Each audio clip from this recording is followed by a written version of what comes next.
Welcome to the Dusty Jobs podcast from Imperial Systems. Industry knowledge to make your job easier and safer.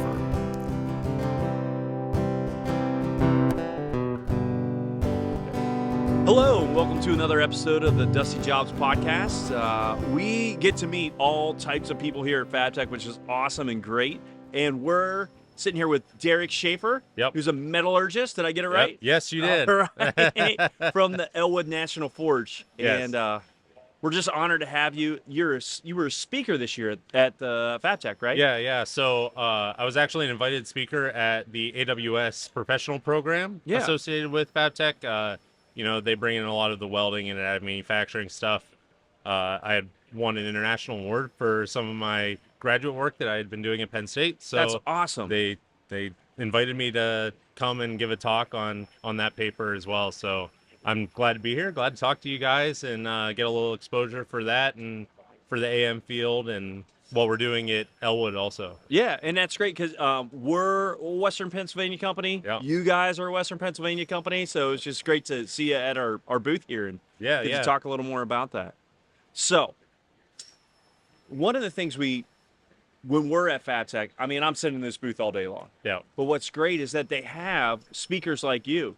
And you got to go actually probably sit in on a couple other people talking too, right? Oh, yeah. So can you tell me, because I'm just getting to sit here all the time, what are a couple other topics that people could learn about when they come to Fabtech?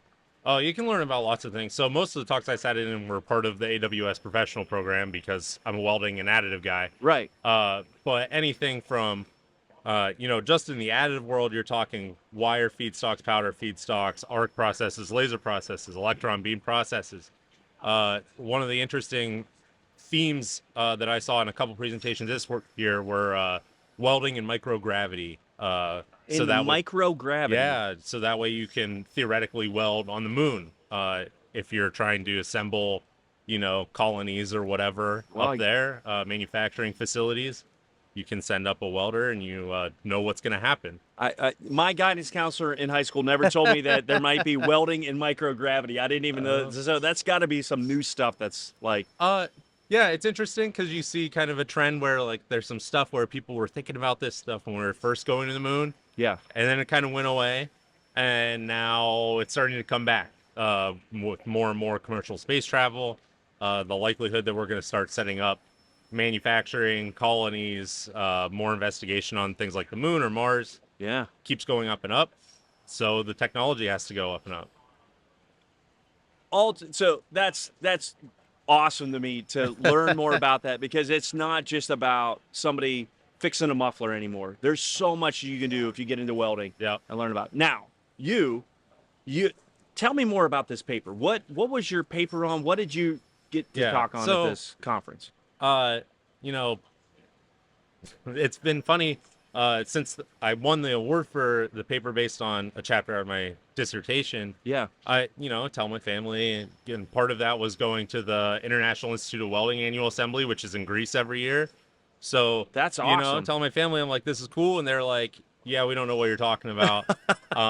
It's a range of people who are like, this is a big deal. And you talk to the AWS people and they're like, this is a big deal. And then I talked to somebody else here today who was in welding and they're like, yeah, I don't know what you're talking about. Yeah. So the award is called the Henry Grandin Award. Okay. It's a paper-based award. So a bunch of people submit papers and they pick the best one. The thing, I was talking to Dr. Patricio Mendez from the University of Alberta. Okay. He's big in the community. And any AWS person would know who you're talking about. But he was like, oh yeah, the big thing to remember is the fact that you won that award means that some Chinese guy didn't win that award. Oh. And I was like, that's America. Yeah. Go Team USA. Yes. But IW is an interesting organization because they're all about bringing people in and disseminating information across borders and trying to bolster the technology as a whole. Not just, hey, U.S. DOD is pretty advanced, but France can't do that. So trying to level that playing field, I guess, so to speak. All boats rise with the tide. All boats rise with the tide. Yeah. So this paper in particular, like I said, based on a chapter in my thesis, is about the aging response of additively manufactured precipitation hardened stainless steel. Okay. You said a lot. Yeah. And we're gonna have to break that down a little bit piece by piece. Okay. No problem. Additive manufacturing, right? Yeah. Okay, so what's that? So additive manufacturing is probably the broad strokes part of this. And it encompasses a lot of things, right? So you have additive manufacturing on a tiny scale, where you're taking 10 micron size powder particles Yep. that you spread out in a nice even bed, and then you hit it with a laser and melt those particles together. Okay. And you do that over and over and over in a layer into a shape. Gotcha. So it's kind of like 3D printing. It is. So No? Yeah. Okay. So 3D printing is usually used as a term for like polymers, but also people call it printing when it's met. Like, they're pretty much interchangeable. Gotcha. But usually the first thing you think of when you think of 3D printer is the nice little filament plastic thing. Yes. So metal people like to use the word additive manufacturing because now we can differentiate the two. Well, yeah. Even though they're not that different. Right. So, okay. Sorry, go ahead. No, yeah. So you have additive manufacturing on that scale, which was what my project used mostly. But there's other types of additive manufacturing. You can still use a laser and powder, but now you could do things like spray the powder through nozzles at a melt pool that you make with the laser, and that goes a lot faster, but your dimensional tolerances go down. Gotcha. So each process has its give and take. It's just like the difference between MIG and TIG welding, if you're familiar with traditional welding. It's the difference between using a little ball peen hammer and a sledgehammer. Right. Depends on the job. Right. Now I work for Ellwood. We deal with large custom forgings. Right. We're trying to make big stuff. Kind of our philosophy is bigger, better. Right. And we need people to do that. The Navy never won battles with centimeter scale battleships. So now that I'm getting into that length scale of things, it's been interesting kind of taking what I've learned at these little lab scales on these little machines, looking at some of these processes that can lay down a lot more material in additive, but then also looking at the traditional and learning more of the traditional manufacturing through forging and casting. And things you're going to have to say it again. Your talk was on additive manufacturing. Then what was the next part? Yeah, so the next part is aging of precipitation hardened stainless steel. Okay. So aging is just a heat treatment that you do to give certain steel strength. The chemistry of the steel has to be designed such that something happens when you heat treat it that way. Right. And then the precipitation hardened part essentially is the chemistry. So in these particular alloys, there's copper in the steel. Okay. Copper doesn't like to be in steel. So what happens is when you heat it up a little bit, the copper starts to come out as like little bubbles. It's like when you put too much salt in your water. Yeah. And the salt starts to fall back out of solution. Yes. The copper starts to fall back out of solution in the steel. So it's trying to get rid of it. Yeah. And your process is trying to keep it in. No. Okay. So the copper coming out is what actually gives the strength to the steel. Okay. So what's happening in additive manufacturing is we're taking these alloys that were originally designed to be cast and rolled and forged. Yes. And we're saying, let's atomize them and make them these little tiny powder particles and then hit them with a laser and expect the same exact response. You could tell anybody that and they would think that that's crazy. Right. Because it's this big versus this big and totally different melt sizes and the whole thing. But that's the expectation. And kind of one of our group's themes at Penn State, I was in Dr. Palmer's research group. One of our big themes has been, we're going to have to start playing with these compositions. We're going to have to start adjusting these grades, coming up with new grades specifically for additive. Right. Because the translation is just not there. So to take that back to what I was working on, what we're seeing a lot in 17.4 and precipitation hardened stainless steels is a significant amount of nitrogen pickup and oxygen pickup, in differences in manganese content and all these things. They're influencing what phases we get. Okay. So you can think of like 316 stainless steel. Yes. Versus like a high carbon steel. Right. React very differently. Yeah. And you're getting that difference in what should be the same grade. So what we essentially tried to do is say, okay, well, if you end up with this behavior that you're not supposed to get, right, can you bring it back to something that you want to get? I was looking at the aging response of these different compositions and trying to essentially say, okay, well, if you have this type of composition, you're going to heat treat it this way. If you have this type of composition, you're going to heat treat it the other way. So you're kind of coming up with a recipe Yes, on how to exactly. get the result Yeah. of a hardening that you wanted in the steel. Yes, exactly. Gotcha. Yep.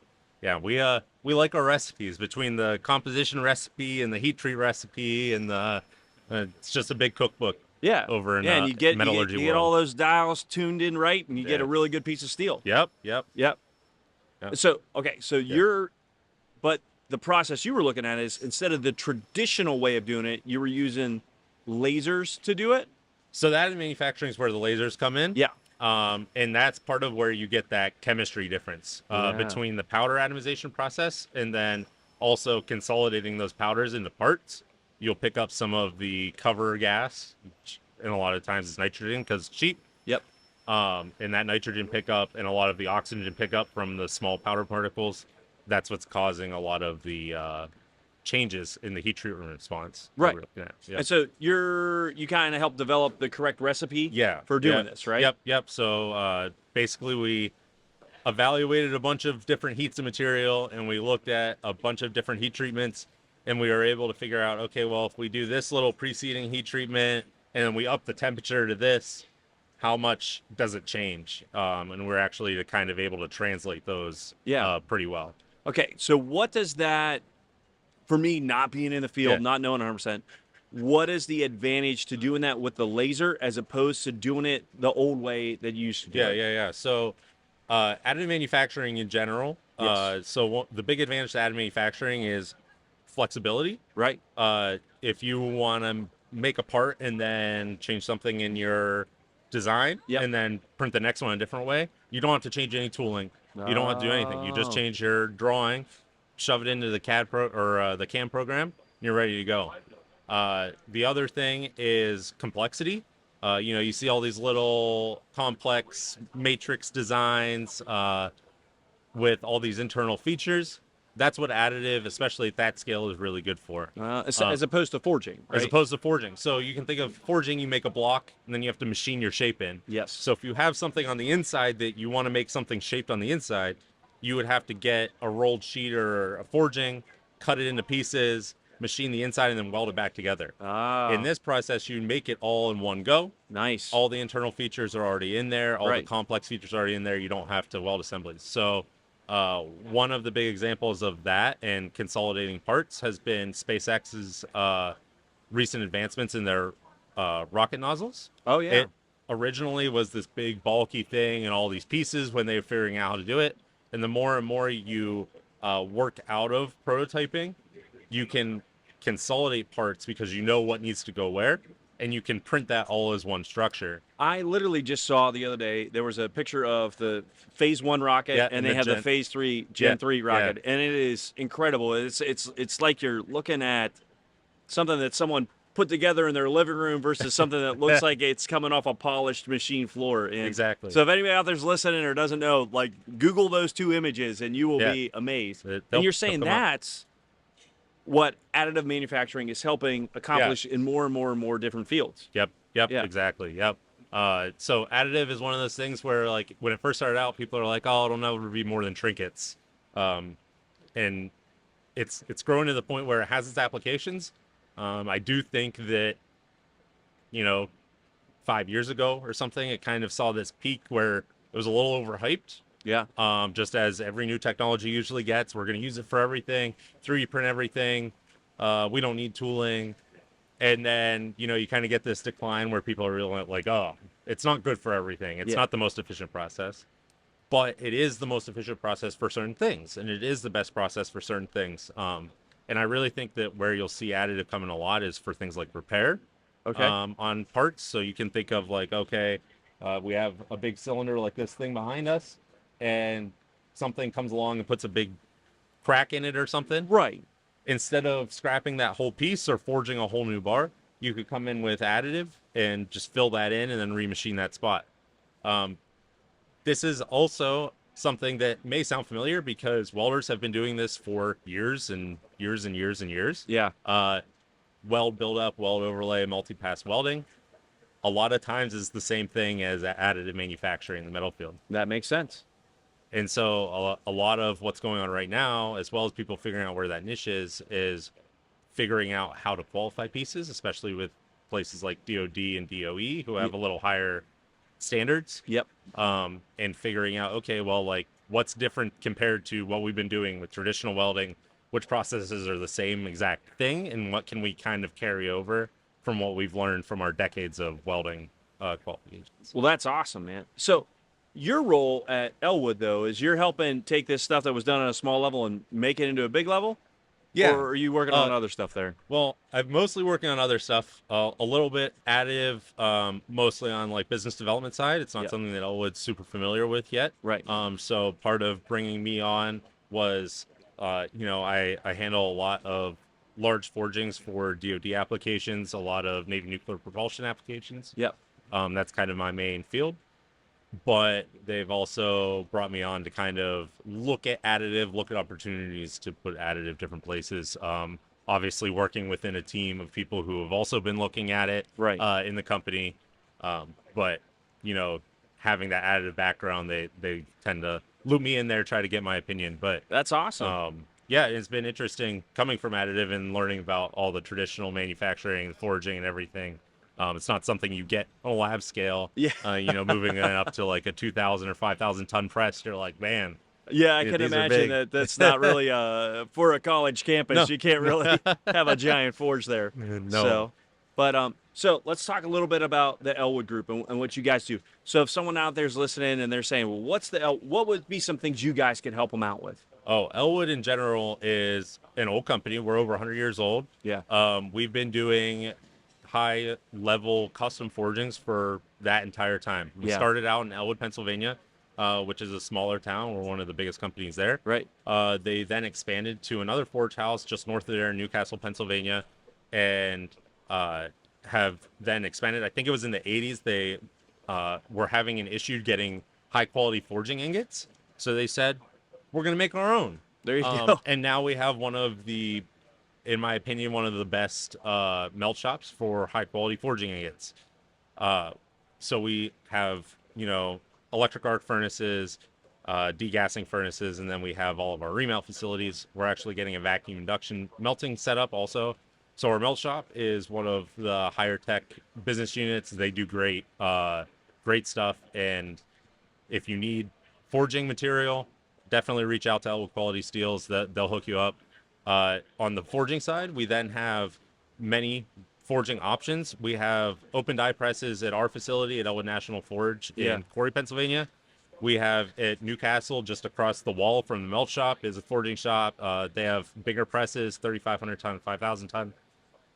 They also are partners with Scott Forge at North American Forge Masters, where we have the largest open die forging press in North America. Wow. And that's where we make things like chip shafts. Yeah. So you guys aren't just, you make parts for other forges, plus you're doing a lot of forging on your own too. Yeah, correct? yeah. We primarily make we'll make forging stock for other forgers to use. Yeah. But then we're also doing the forgings ourselves. We'll take things clear from the melt to the rough machine state. So almost all of our Navy Nuke components are rough machine components to a shape that started in a melt shop 2 hours away.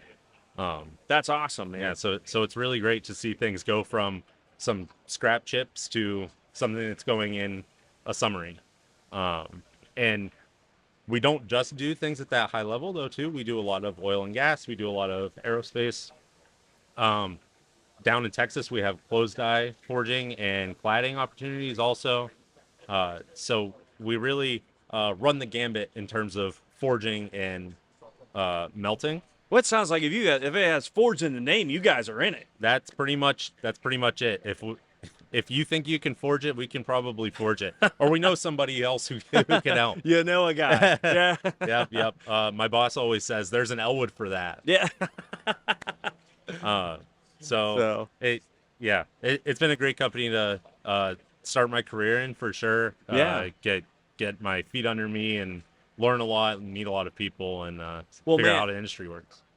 Derek, I'm just so glad that we ran into you here. A couple people from Western Pennsylvania trying to, help build things for Americans in America. Yep. And just so glad. It sounds like the work you're doing and the knowledge you have. I'm like smarter for sitting beside you, I think. So I just really appreciate you giving us a couple minutes to talk about everything you got going on, and looking forward to maybe seeing you again next year. Yeah, hopefully. Okay. Yeah, bring some of your friends. I'll try. All right. Yeah. So that's great. Well, thanks for coming. Thanks for having Check out me. Ellwood Forge. You can just Google them up. You'll find all the information there if you guys need anything about that. We all have websites. Yeah. Main company, all the business units. You'll find them. Yeah.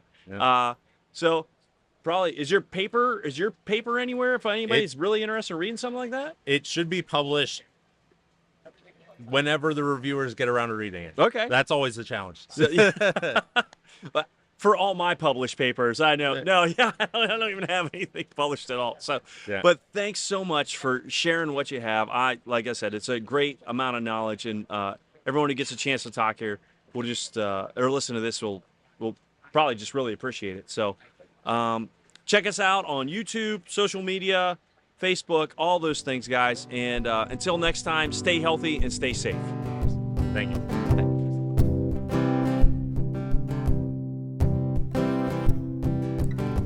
Thanks for listening to the Dusty Jobs podcast. Breathe better, work safer.